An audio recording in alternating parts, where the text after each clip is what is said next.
The Mannin Line with Andy Wint.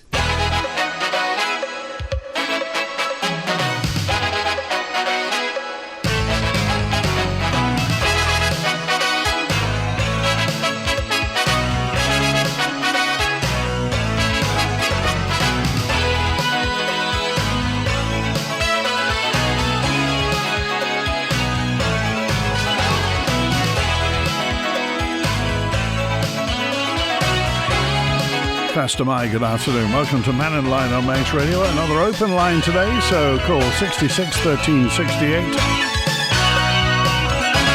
Text or WhatsApp on 166 177. Email studio@manxradio.com.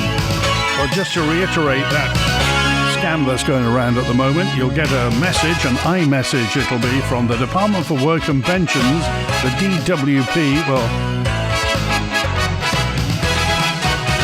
trigger straight away, because in the UK it just says you've not applied for your winter fuel payment for 2025-26, or the information that you previously provided was incomplete or incorrect, and you have to click on, and of course if you click on, then all sorts of stuff is going to happen. Don't click on it. Do not click on it.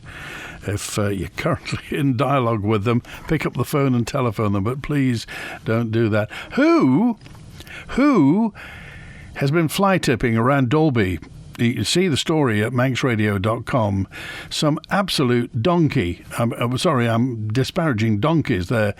Somebody's been fly tipping around Dalby. A large amount of glass mixed in with gardening and building materials was dumped near the Round Table Road. Now, whoever's done this, it will be great if you know who it is, just to shop them, please. Somebody somewhere has dumped a load of building materials and glass. Glass is dangerous, first of all, for anybody who possibly may be walking around there. Child may be walking around there, or a dog, or any of the wild animals. If you're getting rid of waste, you're being urged to check how and where the waste is being disposed of. So if you paid somebody to take a load of glass away and some building material, and you paid them cash, that'll probably be a bit of a key, then it could be them. Somebody's done this. And 631212, if you can get in touch with police, with a constabulary, it's a criminal offence, fines of up to £5,000. It would be nice if somebody did get nicked and fined that much for despoiling the land around Dalby, around the Round Table. Absolutely shocking. Do you know who it is? Because if you do, please do something about it. Do the right thing. Because once people start fly tipping and get away with it, well, if they think the coast is clear, then, but it won't be clear, because it'll be going in all sorts of places. What a shocker that is. David's first with us today. Hi, David. Andy, great success this morning at the Chief Minister's Conference. Yeah. We can score this down the construction industry, and I think the Mannin Line itself, because the Chief Minister, great speech. I'd love to get a copy of it, to tell you the truth, and you must get a copy, because there was plenty in it. And what it was, the major thing I was lighten my heart about it is they've conceded the thing about apprentices regarding the 10 people that's in a company. They've lifted the cap. So anybody that has more than 10 employees now can apply for the grants. So hopefully people out there who are young fellas struggling to get an apprenticeship or get into a job and whatever, they can get back onto the firms and say to them, look, I believe the cap's been lifted now. You can apply for grant aid assistance so I can get a job and we can get these kids for the future when we're not here. Well, that's fantastic. When do they say it's going to start? I think that's why I needed a speech, really, because I was taken back a little bit. But I think it was for immediate effect. So maybe somebody could try that out and just say if the government departments know about it. And because the Chief Minister said it, and there was plenty of people in the room. I was sitting next to a couple. The guy was in a wheelchair.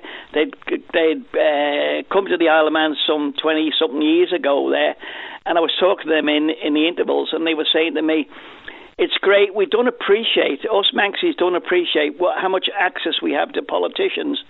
And we can go to a seminar or a conference and listen to them and judge them on their performance to see how good, bad, or indifferent, or are they actually listening to us? Well, as you say, there are, I mean, put it this way, if there's one place on the earth that you can't complain about politicians, it's here, because, as you say, you can see them, you can shake hands with them, you can chat to them, you can phone them. There are very few politicians who don't make themselves available. So, well, that's great news today. Yeah, I think it's positive. And we've got more tomorrow. So I'll be up early. That's the only thing about it. I had an 8 o'clock start, so I had to be there about 7:30. But you meet a lot of interesting people. I'd go there if you got free time. They're starting to dwindle a little bit now. The high powered, when the chief minister was on, was packed. But when what I call the second base is coming on, they were a bit. People had disappeared, but they've got to go to work, haven't they? In the pennies. Well, as you say, but it's a good place to also rub shoulders with people, isn't it? Oh yes, no, I've said hello to a few people, and I growled at a few. The only saddest thing, I've got to say this before anybody else comes on and says. There were 3 police officers that came through in a line. Bop, bop, bop.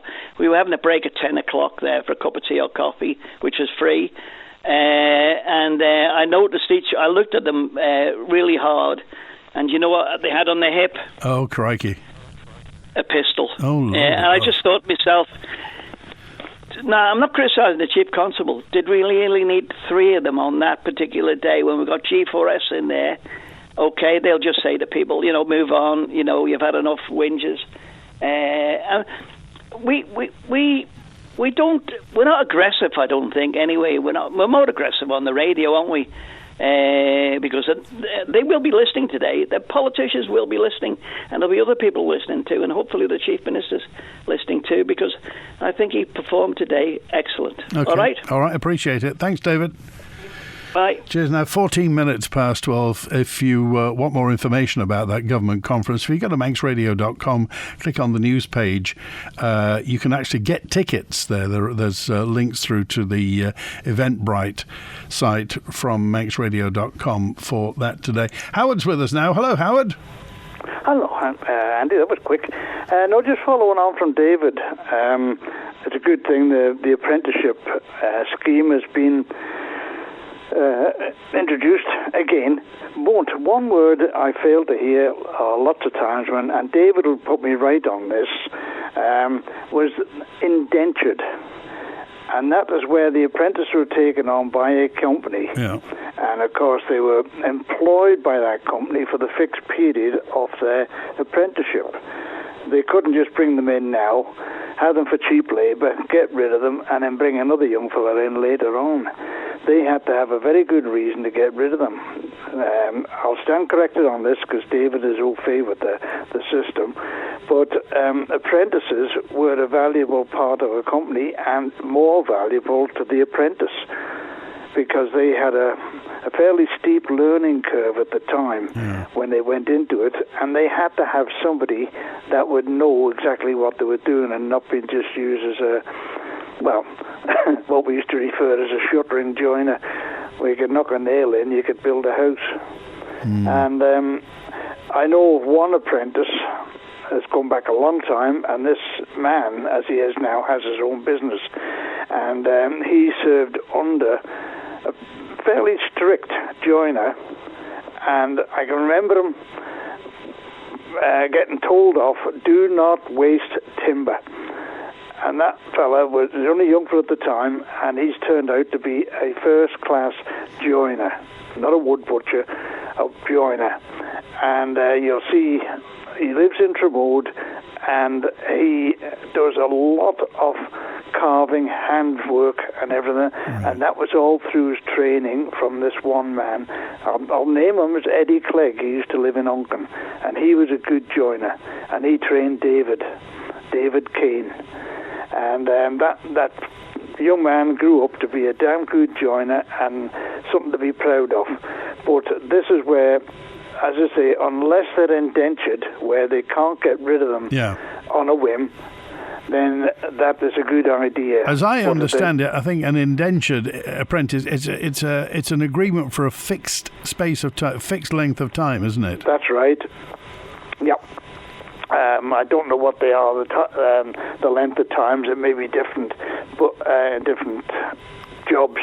But there are a lot of people out there that would use the apprentices as a cheap form of labour, and that has got to be watched very carefully, because this is a lifetime of work being built into a young head. Yeah. And it's got to be quality work, because in the building trade, or any trade, engineering or otherwise, that good training and first-class training never leaves you. So that word indentured, I hope it's been involved in all of the apprentice signatures. Okay. All right, Howard. Thanks for calling today. Appreciate it. Thanks for that. We were talking yesterday about religious education in schools and how it might be changing, or they're doing a consultation on it. Steve said, the fact is we live in a majority secular society these days. Those with minority religious beliefs should therefore not seek to impose their beliefs on the majority in schools, assisted dying or anything else, says Steve. You got any thoughts on this? Or we're trying to find out what is religious education in schools at the moment. The government's tried to turn empty shops and offices into accommodation. Ever since COVID, people living in Manchester city centre are starting to move out of the city to the outskirts. No green spaces. Well, we're not too far from green spaces in our towns at the moment, and I don't think the purpose is to turn shops into accommodation. I think there may be the purpose of building some houses. I mean, there are some houses within Douglas itself, certainly in Peel. People are living above shops, and certainly in Parliament Street in Ramsey. But getting people to live in town, I mean, first of all, it's fairly obvious that because of internet shopping, because of the web, lots of shops are finding it difficult to survive. It's also a fact that a lot of the rents that are being charged for retail units in our shopping streets are fairly steep. And the landlords know full well what they're charging a premium for being there. So we don't quite know what's going to happen with this. And the proposal is to bring people back into town centres to live. And we get any thoughts on that? Do call, text, email, WhatsApp. Regarding the airlines share the costs associated with passengers who've got reduced mobility at Liverpool Airport. This only covers equipment and staff costs and doesn't take any profit from it, says Paul in Castletown. We had a call on that yesterday. Could the 3 layers of tarmac at Derby Haven covers the seals? Maybe they're sealing the coal tar underneath, that is. And a message in that just says, will there be a big ribbon cutting ceremony at Balthane Roundabout? Or would you let Michelle Haywood loose with scissors? I'm sure she's very safe. Actually, a week today, Michelle Haywood's going to be on Mannin line. We'll be talking about the Department of Infrastructure. And, of course, there is a lot to talk about it. Lots of messages in today. I'll get to the messages in just a few moments' time. I think we've got, I think it is Julie. Hi, Julie. Hi. What's on your mind, Julie? We've been asking for a ramp because I've got steps outside my house. Yeah.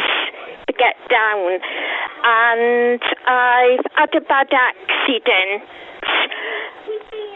and I've smashed my knee in several places, and I had to have an operation.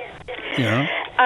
Because I can't get down the steps, I have to have a stretcher ambulance, and I've missed 5 appointments. Hospital appointments. Who would come and put the ramp in, Julie? The Department of the the Department of Infrastructure. And have you asked for a ramp?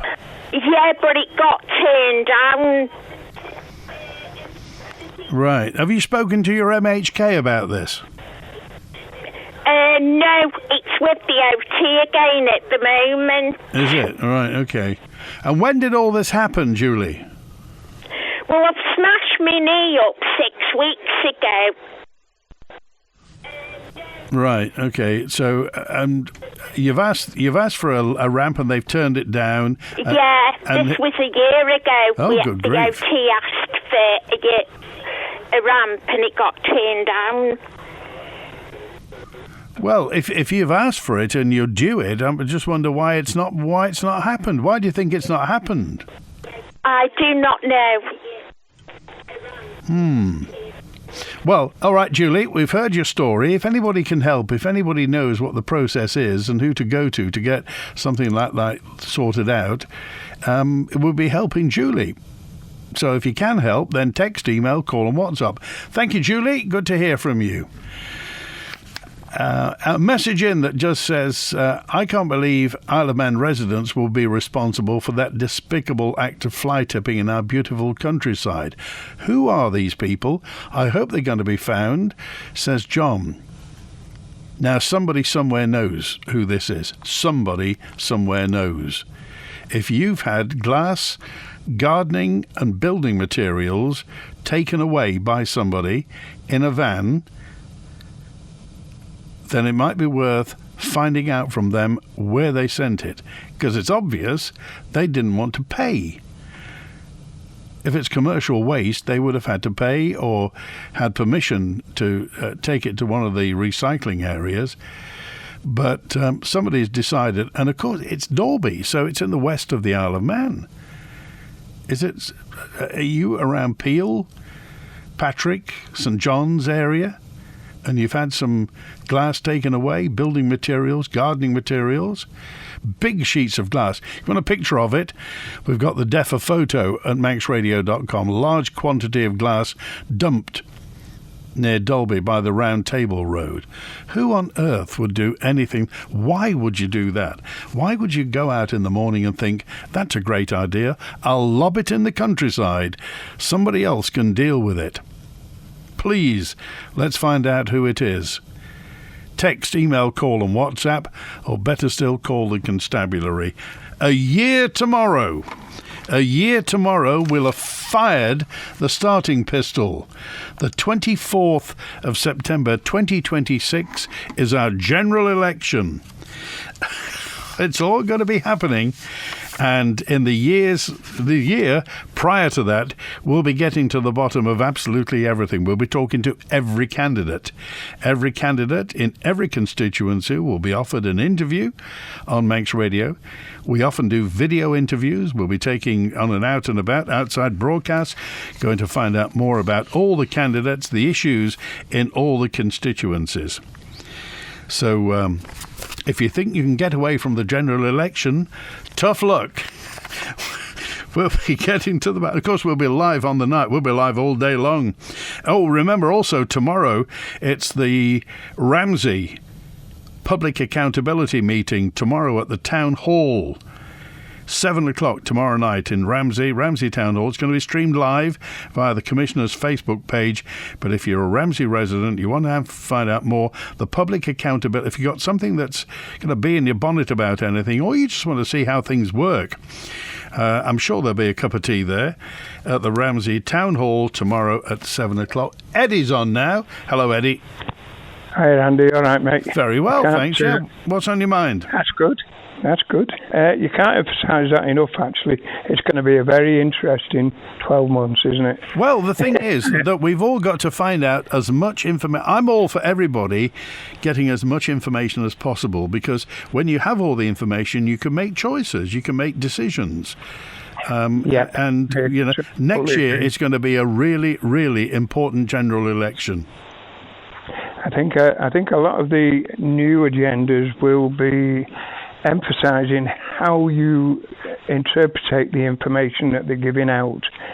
For instance, at the last election, there were so many all turned to Green because it was a popular move, you know, and not always a popular move is the right one. That isn't why I came on, actually. The reason why I came on, I heard you talking about fly tipping. Yeah. My daughter, who lives in Manchester area, has been in touch with me on the phone a bit. There's a golf course in a place called Urmston, Flixton. Do you know it? I know Urmston. Yeah, well, the golf course, I think, is in Urmston. They've just had floods the other day, but it was caused by a burst main. It's flooded the area around just by the golf course. But just recently, the gypsies moved in, and they moved on to the golf course, hundreds of them. The police, the local council, and so forth have to go through all the rigmarole of, what the laws are these days to get them removed and so on. It took nearly 2 weeks to get them moved, or moved on, asked to move on, by which time they had tipped so much rubbish, it has cost hundreds of thousands to clean the place up once they moved. The point I'm getting at here is, if the gypsies would have somewhere to tip it for free, and they wouldn't do that, I don't think. Not even gypsies want to do it, but they're very greedy people. They don't like paying tax, insurance, or anything. We surely over the years have learnt a lesson that if you keep charging all these astronomical prices at the tip, then people will fly tip. It's where I live in Ronagh. I had me and Phil Gorn cleared up fridge. I can't remember what fridge and tellies, I think. People will dump them anywhere. A lot of it doesn't go mentioned to the police or anything. We just move it. The amount of stuff that I've taken back from people who dump out in the countryside is ridiculous. And where do you take it? Where do you take it, Eddie? I take it to a tip myself. But if it's something that creates a charge, I phone the tip up. I say, either you come out and collect it yourself, which will cost you money, or if I bring it to you, will you do away with the charge? Yeah. And they usually say, well, if you bring it in, if it's been fly tipped, we'll do away with the charge. Eddie, which we did. Eddie, in the past year, how many things have you picked up that were fly tipped? Well, one that's official, which is one with Phil Gorn, which was a large fridge, and I think it was a telly and a micro or something like that.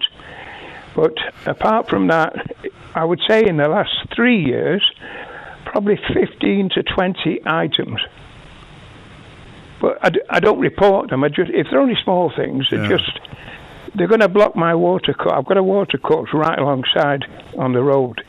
Now, if that gets blocked up for something like a fridge thrown in, or a microwave, or a cooker, or something like that, then it will do me harm. When you say a small thing, what do you mean small things? Well, microwaves is the most popular thing to just turf over. Right. Well, I don't know what the charge is for a microwave, is it? It's about £40, something like that, perhaps? Yeah, well, 40 quid. Tellies, what's a telly? Is that about 40 quid? Well, it depends how big it is. Yeah, that's true, but we get them dumped all the time in the ditch up here. Regular. But how does that make you feel? Because Ronagh's gorgeous. Well, exactly. It makes me feel I want to tidy it up myself, but I shouldn't have to. And I don't know how many times people have actually said to our government or our commissioners, stop the fees in the tip. The Southern Amenity Centre, when it first opened, I helped to build after that. All them outer walls there, I built them. The place was run really good. Everything was free. And I don't know whether somebody can look at Hansard or whatever, but I think the original reasons for building these amenity centres has gone out the window. It's meant to be that you could take things there for free. If it's worth recycling, then it can be recycled, and so on and so on. In other words, it was something for the people. Yeah. But now the people are paying for it through the nose. And everything, like I've said on numerous occasions, I've got a pal of mine who runs one of the best tips in Manchester, in Trafford Park. And he has told me what you should do here. I've mentioned it on numerous occasions. If the government would give me the land, I could run a tip here where everything that comes in is recycled. All right. Simple as that. But the main point of all this, you'll always have fly tipping. I don't care. You know, people go on and on about how everybody's really hard up at the moment. So if you have to pay 40 quid, say, for a telly or a microwave, then you're going to throw it over the nearest hedge. It's logic. So do away with the fees, and you've got your answer to your problem. Okay. All right. And it would clean Roanoke up. Thanks for calling. Good to hear from you, Eddie. Regarding the fly tipper manhunt, this is 303 who just said, does the police go as far as looking for local Ring doorbell footage at the relevant time in the attempt to identify the vehicle that's making bride? Well, I don't think there'll be any Ring bell doorbell stuff around Dalby. However, somebody somewhere recently has had a load of glass, some garden waste taken away, and some building all in the same lot. And somebody's taken it away on a van. And they've dumped it in the countryside. In the countryside. It's very, very visible, or was. DEFRA, you and I have had to pay for this now. DEFRA have had to go and get it. So how do we stop this? Do you agree with Eddie in that we should just make all tipping free? Or what? What do we do? And Eddie, as he said, in 3 years has picked up 15 bits, ranging from a microwave to a big fridge to a large television. Now, if you extrapolate that right across the Isle of Man, and I'm talking about the rural north, the rural west, in the south, in the centre, imagine the stuff that's knocking around that may be, as Eddie said, blocking waterways. What would you do? Here's Betty now. Hello, Betty. Hi. I just want to say that I'm an atheist, but I think I'm perfectly happy for Christianity to be taught in schools. I think it probably should, because we're still supposed to be a Christian country. How far? When you say taught in school, what sort of stuff should be taught in school? Well, just the general things about what Christianity is and so forth. The Ten Commandments? Yes, and just general things that we need to know about Christianity. Yeah. Some people just say that forcing religious thought onto people is, No, you wouldn't be forcing it on them. You'd just be teaching them about it. You wouldn't force it on them at all. And other religions could come into it a little bit, but I think mainly Christianity, because most of the things that the Christian religion says are fair and good for us. When you were at school, Betty, did they have a religious service every day? Did you sing hymns? Yes, we did. And I was very happy. I liked singing hymns. And I don't think the children were made to think too much about religion, but it was good. And the other thing is that it can combat some of the things that children are indoctrinated in these days, like all the genders and everything. Okay. So I honestly think we should continue with Christianity and Christian religions in schools, even though I'm an atheist. And I think I don't want everybody to be atheists at all. In fact, I'm happy for people to be Christians, because I think it gives them hope, which I don't have for an afterlife. Crikey. Oh, you're a sinner. You're a lost hope, are you, Betty? Probably. All right. Thanks for calling today. Good to hear from you. When does household waste become commercial waste? Says 404. If a householder takes glass to the amenity site, they can put it in FOC. But if they pay somebody to tip it at the amenity site, it becomes commercial waste. The same as carpets and many other items. So why didn't that person who had glass, why didn't they just take it to the site themselves? Well, presumably because it was too big to put in a car, I'm guessing.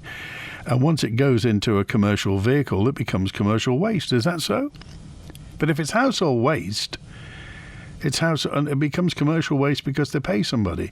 Is that how it works? Remember, anything you hear on Mannin Line, of course, is opinion. It's all opinion. And if you want to present a counterpoint to someone's point, by all means, you have the right of reply. Anything you want to talk about, then by all means, do get in touch. And I think we've got, it is Robert with us now. Hello, Robert. Hi, how you doing? Well, we're well today, thanks. I've just been to the cafe and had lasagna and chips, so I don't feel the least bit bad about it. Well, that's fine. Look, the guys are up at the conference today. They're not talking about AI and how great computers are, and they're all going to save the day and the big government conference. Is that correct? No, they are talking about AI. Apparently, AI is the future. Well, I agree with them, but I think it's a side issue of spades on the ground as far as housing. And I'd like to address that subject because we don't seem to be any closer to, squashing that fly, really, do we? Well, some of the commissioners want to, and certainly Mr. Watson in Douglas wants to build more social housing. Yeah, I think he's after grants from the government and things like that, and I think he's held up in the administration side of it, isn't he? I think he's trying, but I mean, I don't know. Well, it's all about money. Everything's about money, Robert. I'm not disagreeing with you. Of course it's about money, but I mean, I think there's a lack of political will, let's say. Do you feel it? I mean, it just seems to me that the Tynwald themselves just seem to be like, it's like the council's get onto it. In Ireland, what they have is a fund. Now, I don't want to bang on too much about Ireland because as soon as I do, I turn off all the unionists, but I'll crap on anyway. But when they have funds for like development funds for like town centres and domestic social housing and things like that, they've got to go to the government and ask for that. That money, that grant. So I'm surprised the government isn't just saying, well, I'll tell you what, instead of us sorting it out, why don't we just send letters out to all the commissioners who own some housing anyway, do they not? Because it's commissioner housing quite a lot of the time. In the and the Isle of Man's mostly green, and you fly over the Isle of Man, it's green, so there are places and spots around the Isle of Man that could be developed, and get the commissioners to accept it a bit more. Well, we'll certainly find out, because in a year's time, a year tomorrow, we're going to have a general election, so it's certainly something the politicians are going to be talking about. You keep on banging on about that, don't you? And I will for the next year. You'll be sick and tired of me talking about the election. You're really pinning your hopes on this. Do you think there's going to be much of a change? I can't see anything magical happen. I think Jane Poole Wilson's still going to be there with a big truncheon or whatever, clobbing people over the head with. Hope springs eternal, Robert. Hope springs eternal. I'm a wide-eyed optimist. Good to hear from you. Thanks, Robert. Thanks for that. My neighbour took his American-style fridge to the amenity site, but said it was too expensive for him to leave there, so he brought it home, and over the next few weeks he broke it down and put it in the wheelie bin in pieces. That's pointless. The government needs to change and start helping people to dispose of these items properly, says Tony. Well, that's been mentioned many times on this show. Get the angle grinder out and break it up and put it into your bin. I'm not suggesting you should, but some people do. There's also that policy that works in Europe, in that when you buy white goods in Europe, the disposal charge is built in, it's baked into the price that you pay, and there's a code, there's a number on every white good, fridges, freezers, dishwashers, the whole lot, microwaves. And when it comes to the end of its life, you take it to an amenity site in Europe, they look up the code, scan the barcode or whatever it is, or the QI code, and there you are. It's paid for. It's paid. Now, do we pay that on the Isle of Man? So when you buy a fridge or freezer or anything on the Isle of Man, are we paying that disposal thing? If we were in Europe, which we're not, but if we're paying it,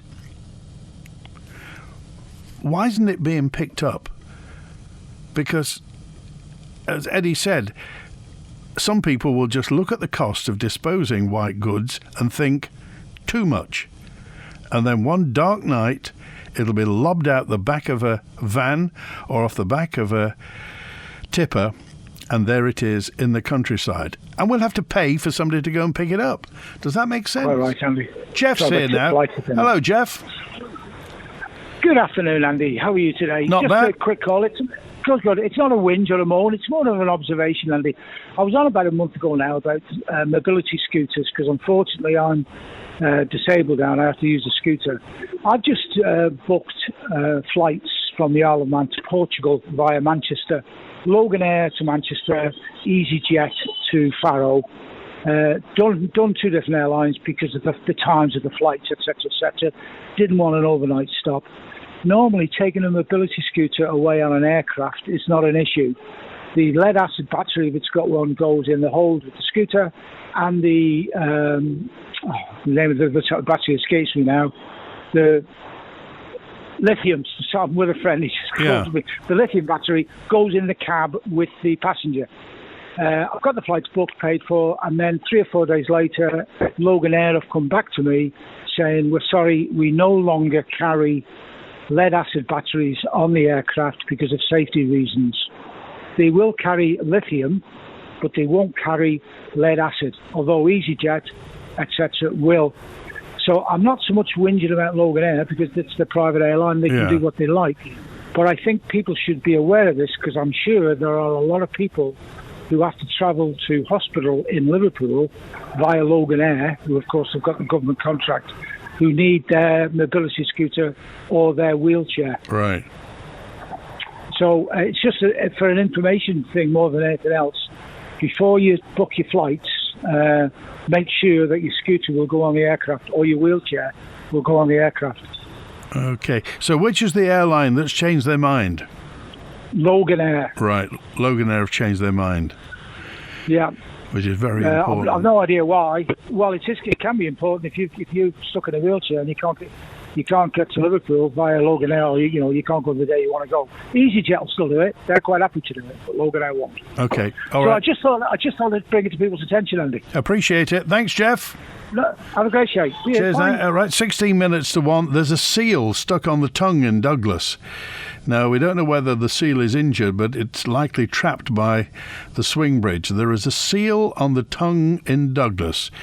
Somebody look after the seal, would they?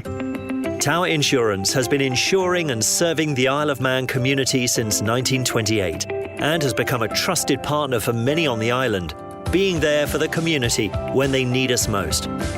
On the 6th of October, Tower Insurance takes on a new identity, Intact Insurance Isle of Man, part of the Intact Financial Corporation. As Intact Insurance Isle of Man, being part of a global insurer, we will continue to help Manx people, businesses and society prosper in good times and be resilient in bad times. If you would like to find out more, please contact us on 645 900. Customers love Big Red Self-Storage Ronaldsway. And now Big Red Tremode has arrived with 68 ground floor units. Don't know what size you need? Our online tool will help with prices from just £8 a week and your first 4 weeks half price. Big Red offer 24/7 access, covered loading bay, trolleys, stable temperature, automatic lighting and CCTV. Check out Big Red Tremode behind the old vehicle test centre. BigRed.im. Call 640040.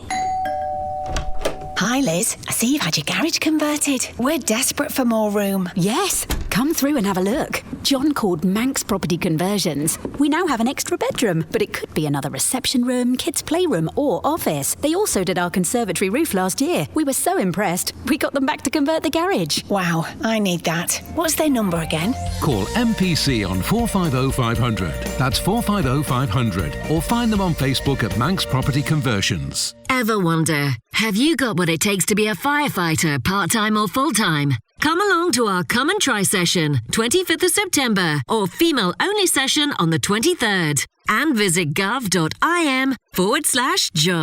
The latest edition of Manx Radio's Breath Mindfulness podcast with Karen Hardman is available now. Feel your body heavy and relaxed.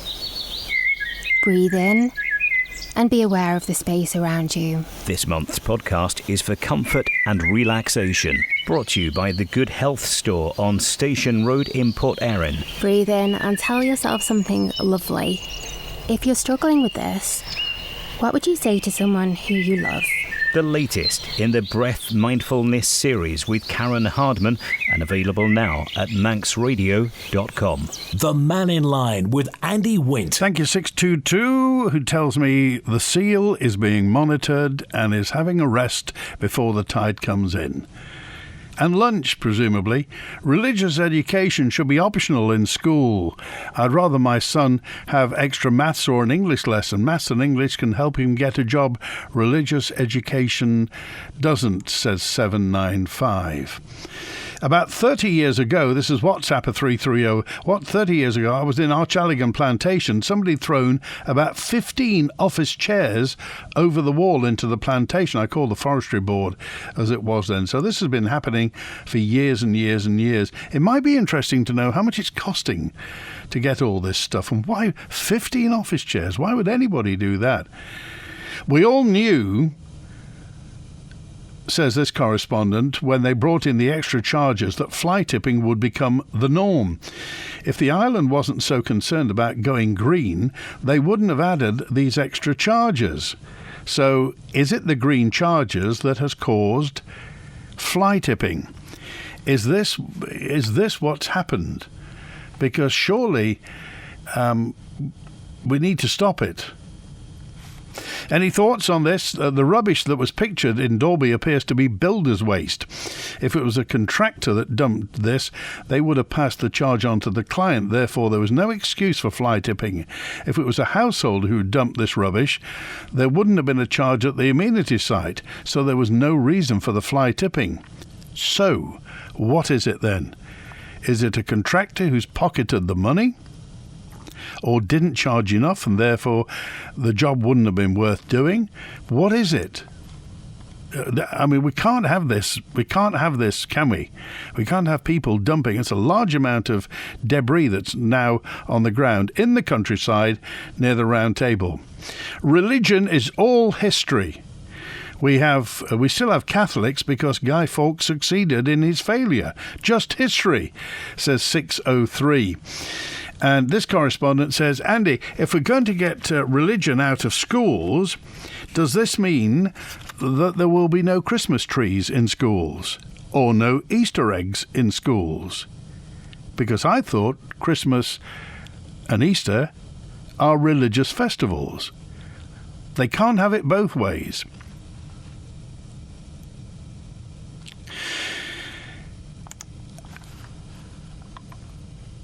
I just want to speak about the roadworks at the bottom of Braddon School. What a joke it was this morning. Traffic was backed up down the bottom of Tremode Road. It was worse than the TT. Maybe they should open the access road and have it one way towards Douglas to ease early morning congestion.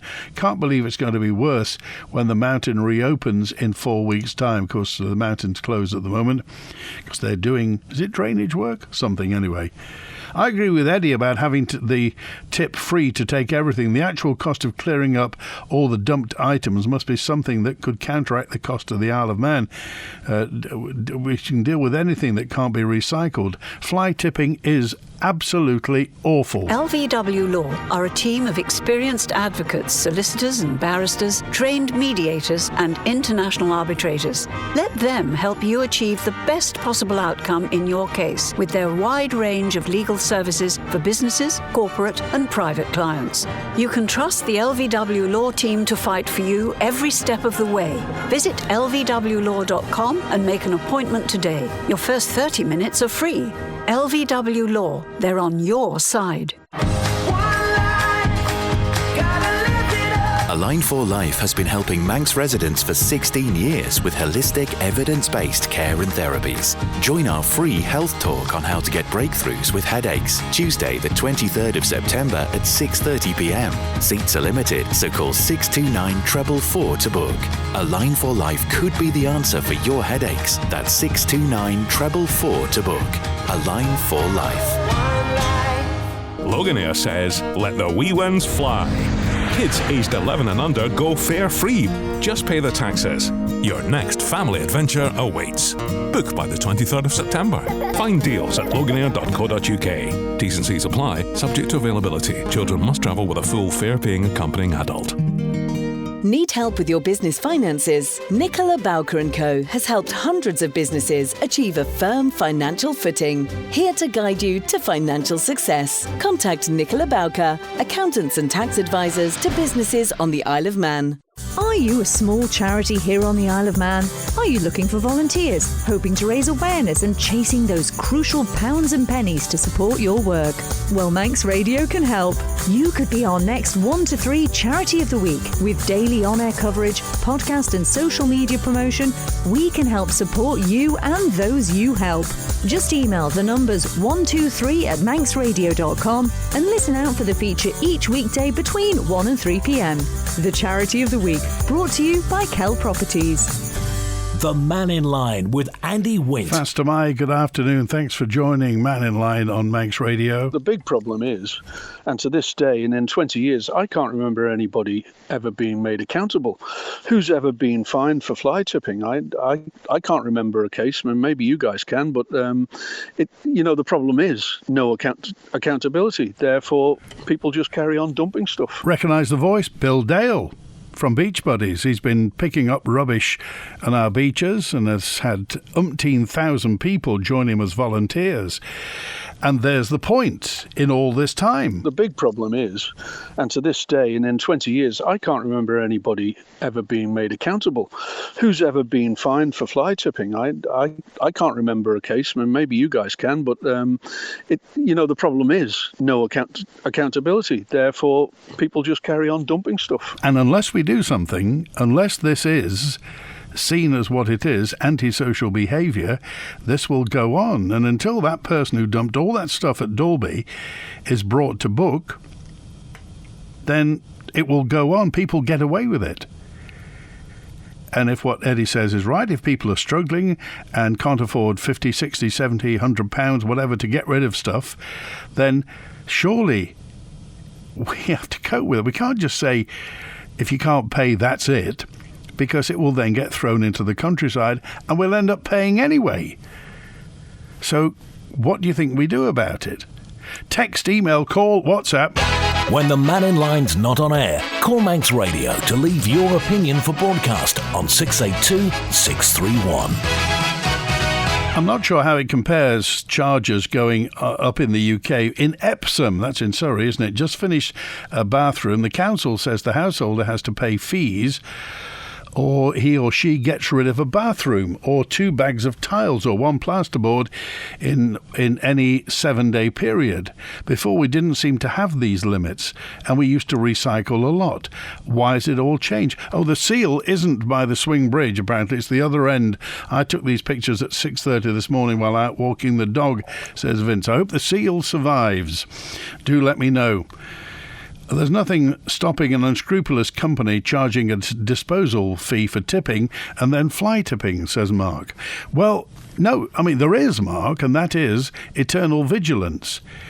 We've all got to watch out, and certainly if you're having some work done at home and somebody says it is going to be disposed of at the tip, then perhaps actually make sure.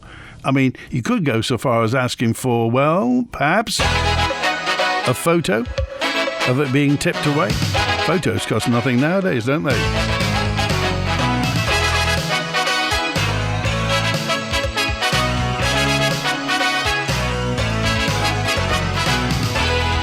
If you wonder why things are being lit up pink this week, it's Organ Donation Week. As of the 31st of August this year, 14 people on the Isle of Man are waiting for a transplant. The initiative aims to raise awareness of the life-saving impact of organ transplant.